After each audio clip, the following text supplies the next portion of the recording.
পলাশির প্রান্তর থেকে 260 বছর পরে হলো নতুন করে এই দেশের মানুষ আবার জাগবে, আবার প্রতিবাদ করবে।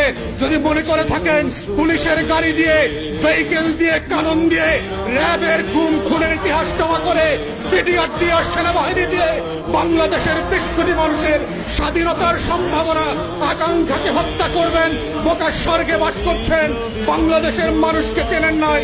তারা নতুন করে যখন জাগবে, আওয়ামী লীগের কাফন কেনার টাকা পাওয়া যাবে না, কবর দেওয়ার মাটি পাওয়া যাবে না। সেই দিন আসতেছে, সেই দিনের প্রস্তুতি নেন। ফেরাউনদের লাশ কোন নদী থেকে ডুবুরিকে দিয়ে উঠানো হয় নাই। এই ফেরাউনদের লাশও বাংলাদেশের মানুষ ডুবুরি দিয়ে উঠাবে না, কোন হুজুর জানাজা পড়বে না, কোন কবর এই লাশ নেবে না। সেই দিনের অপেক্ষায় বাংলাদেশের 20 কোটি মানুষ।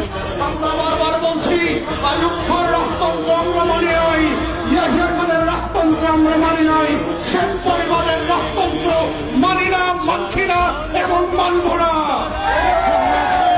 ছেলে মেয়েরা যখন ভোটার বিরুদ্ধে পাবলিক বিশ্ববিদ্যালয়গুলোতে আন্দোলন করছে, তখন আজকে মাত্র আমরা দেখলাম বরিশালে, কুমিল্লাতে, চট্টগ্রামে, ইভেন শাহবাগে আজকে পুলিশের সাজোয়া দান দিয়ে আমার দেশের তরুণ তরুণী শিক্ষার্থীদের উপরে গুলিবর্ষণ করা হচ্ছে, লাঠিচার্জ করা হচ্ছে।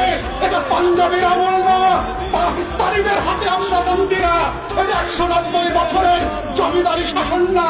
যদি কেউ মনে করে থাকে বাংলাদেশে এখনো জমিদারের শাসন চলছে, ব্রিটিশ বেনিয়ারা